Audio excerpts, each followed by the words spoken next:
योग का जो स्वरूप है आज के परिवेश में या उसका जो भविष्य है वो कैसा होना चाहिए, इस पे आपका क्या कहना है? जो रियलाइज्ड साइंस है और जो वेदांत है वो अपने अर्थों में सुनिश्चित है। जैसा मीनिंग होता है विज्ञान में उसका वही निकलता है। और संन्यास और योग शुद्ध सत्य है, या शुद्ध की सत्यता बढ़ती है या शुद्धता भी बढ़ती है और सत्यता भी बढ़ती है। संन्यास और योग से किसी कारण से किए जाएं, पर्पज से, तो उस तक पहुंचने के लिए वह आपको आवश्यक ऊर्जा प्रदान करती है, चाहे वह मानसिक हो चाहे शारीरिक हो। बिना किसी वजह के आप योग करें, आप स्वस्थ रह सकते हैं और जब कोई काम आए तब कर सकते हैं। लेकिन सामान्य योग करते रहें और उसका गुणगान करते रहें तो व्यक्ति अहंकारी हो जाता है। तो आज जो तथाकथित योग के अपने आप को स्वयं को गुरु कहते हैं या मास्टर कहते हैं, उनमें से अधिकांश तो अहंकारी हैं। उनका व्यापार योग है, इसलिए पेट की नाड़ियां अंतड़ियां घुमा के दिखाएंगे, मंच पर उछलेंगे, हाथ पैर ऊपर नीचे करेंगे और लोगों को ठीक करने का वायदा देकर लोगों को ज्यादा खराब करेंगे।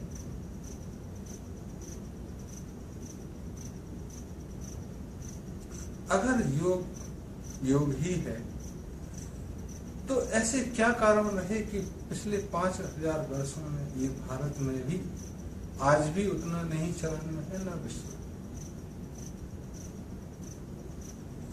तो जैसे ही किसी से अगर हम कहते हैं कि योग करो तो पहला ही उस पर आरोप होता है कि आप टूटे हुए व्यक्ति हो, कुछ जोड़ने की जरूरत है।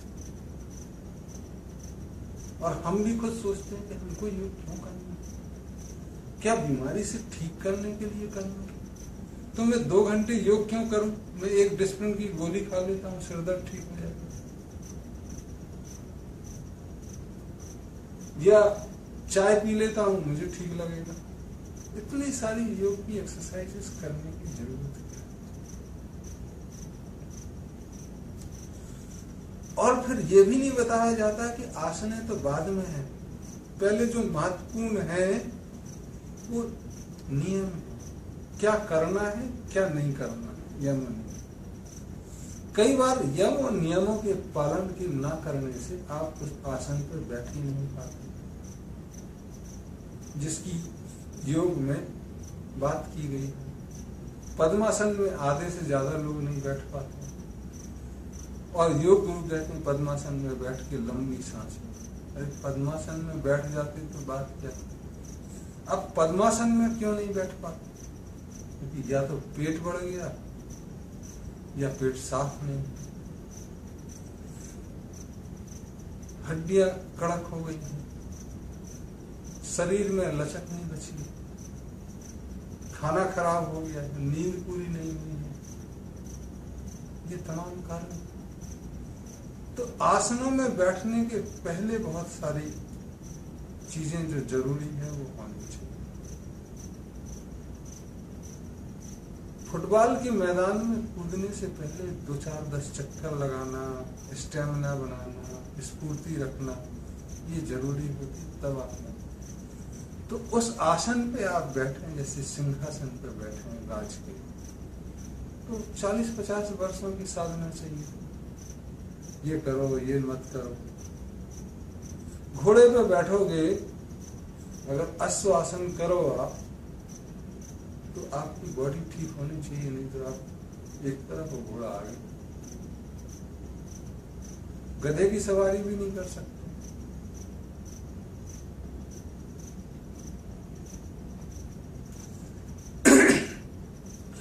आसनों में सीधे कूदना शायद बीमारी ले आए, कहीं क्रैम्प आ जाए, कहीं शरीर में कोई दूसरी व्याधि पैदा हो। और प्राणों के आयाम बढ़ाने में आप सीधे चौथी क्रिया पे पहुंच गए। कफ भरा हुआ है और आप गहरी सांस लिए जा रहे हो, या घोड़े वाली आसन कर रहे हैं तो कफ फैल जाएगा। और अगर शरीर को साफ करने वाली विधि आपने की योगा की, जो योगा की संकट विधियां हैं जो पंचकर्म में आते हैं, वो अगर आपने कर लिए तो फेफड़े में पानी भर जाए, पेट में पानी भर जाए, तो अलग बीमारियां। तो योग जब कराएं और शुरू करें तो पहले मास्टरों का पास में होना बहुत जरूरी है।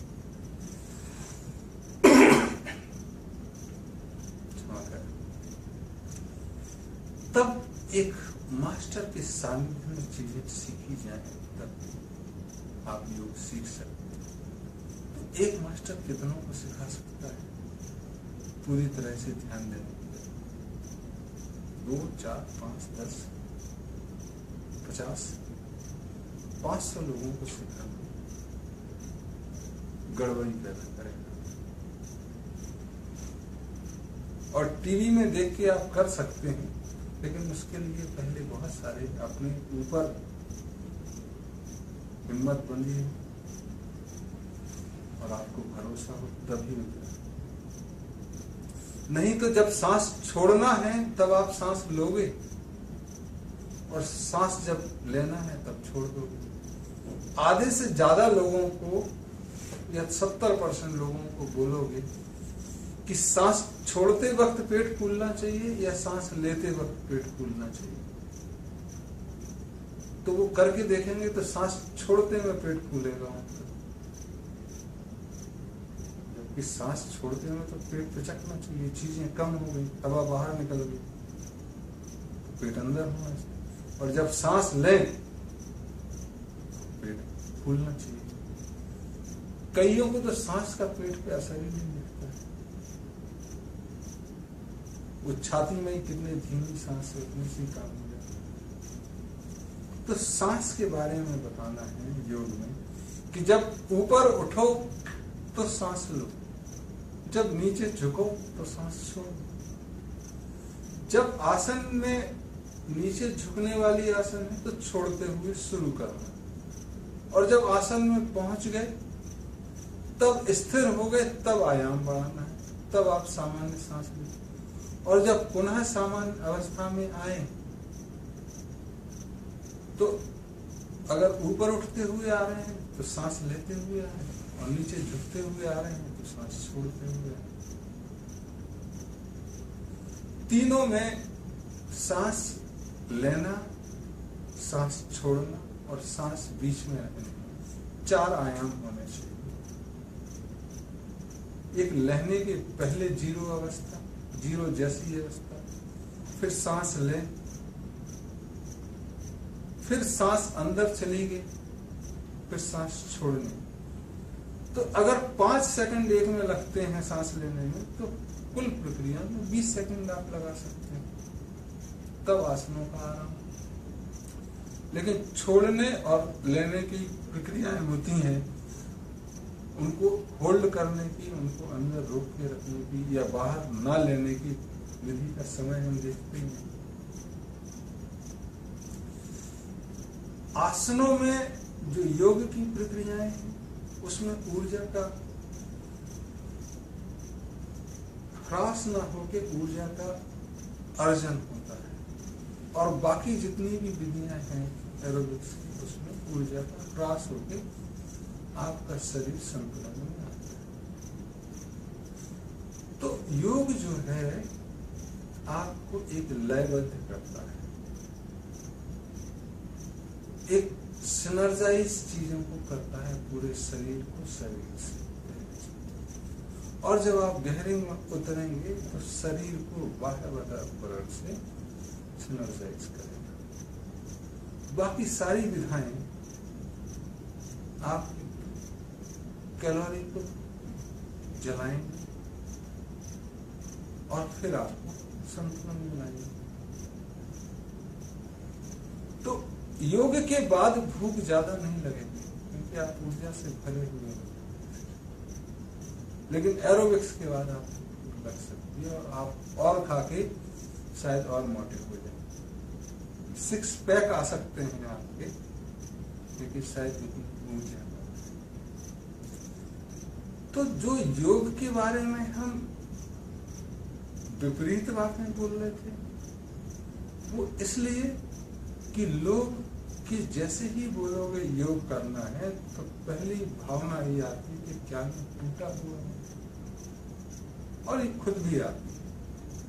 लेकिन जब योग में उतरोगे और चीजों को करोगे तो एक ताजगी देती रहेगी चीज, और हम किसी कार्य में लगे रहे तो उसको कार्य करने को हमको सामर्थ्य दे। अगर बिना कार्य के योगा करते रहे और हम दम्भ भरते रहे कि हमारा शरीर अच्छा है, तो हमको अहंकार देगा, और ये अहंकार शायद दूसरों को ठीक करने के बारे में ज्ञान देने का भी हो सकता है कि हम दूसरों को ज्ञान दें।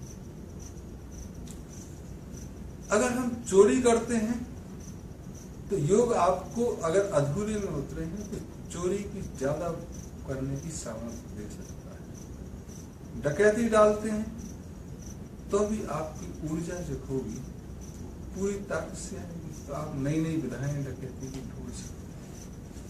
तो योग में जब यम से लेके समाधि तक ना पहुंच जाए तब तक आपका प्यूरिफिकेशन नहीं हो पाता, और वो भी आपका एटीट्यूड क्या है, आपकी सोच कैसी, उस हिसाब से चीजें चलेंगी। आप योग में उतरे क्यों? तो ध्यान धारणा समाधि पे जब आप पहुंचते हैं तब आप उनसे मुक्त हो जाते हैं, तब वो चीजें चलती। तो योग अपने आप में अंत नहीं, आपका एक लक्ष्य अगर आप करते हैं तो वो जरूरी, तब आपको योग सहायक की भूमिका में खड़ा नजर आएगा। योग से ही चीजें ठीक चलेंगी ऐसा कदापि नहीं। और जो जुड़ा हुआ है वो क्या करेगा? तो वो नृत्य कर सकता है, उसको और जोड़ने की जरूरत नहीं। क्यों? पेट पिचकाएगा, फुल फुलाएगा तो भरा, बांसुरी बजा लेगा, गा लेगा, नाच लेगा, बजा लेगा, तो उससे भी चीजें ठीक होंगी। उसका वही योग है कि उसने अपने सातों चक्रों को जोड़ लिया। जो 7 आयाम होते हैं शरीर में, उनको जोड़ा। तो गाने में भी जो नाभि से गाते हैं, कुछ मूल से गाते हैं, उनकी समुद्रता अलग होती है, और जो गले से गाते हैं उनकी मधुरता अलग होती है। तो उसमें भी लयबद्ध हो जाते हैं।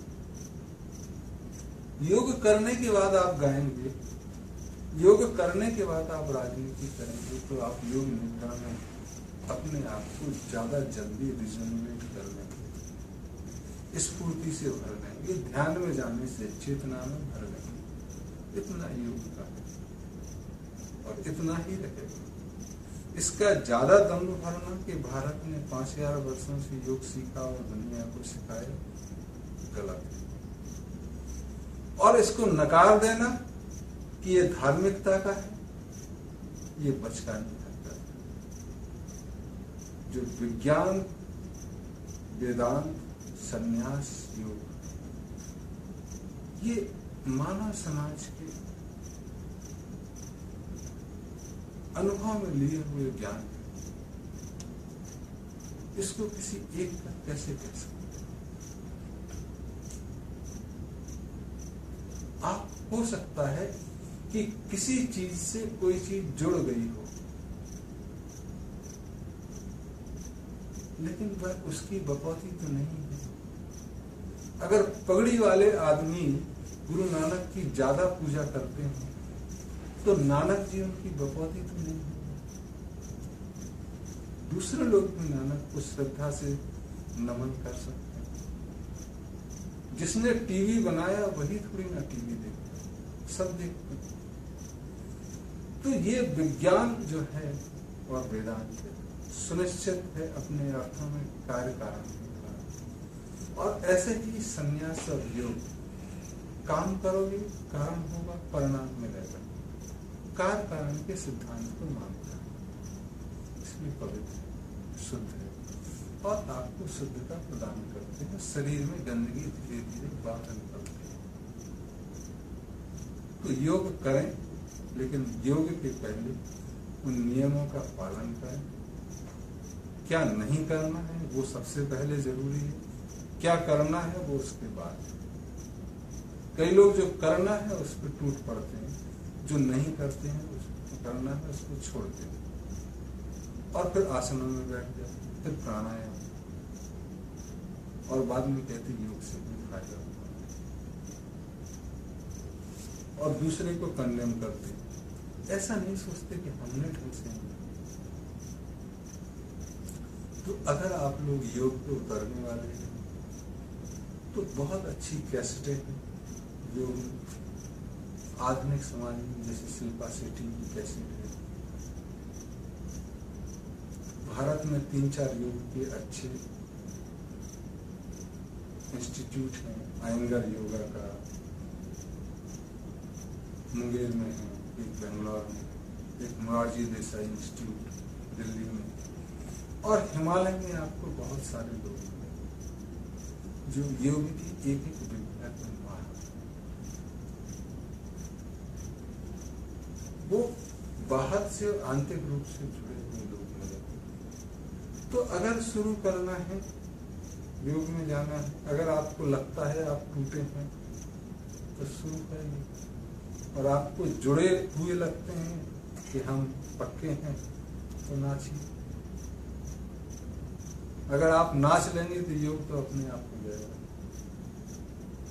कभी हाथ पैर उछलेगा, कुछ उछलेगा। उन चीजों से बचना कि योग से 5 किलो वजन कम हो गया। 5 किलो वजन तो 5 दिन में आपका लिपोसक्शन से भी हो सकता है। योग की क्या लेगी, सस्ता पड़ता सिर्फ उसमें, तो उसकी कीमत के आधार पर मत चलना। योग करना है तो व्यायाम का एक अच्छा तरीका है, जीवन जीने का एक अच्छा आयाम है कि आप कैसे जिए।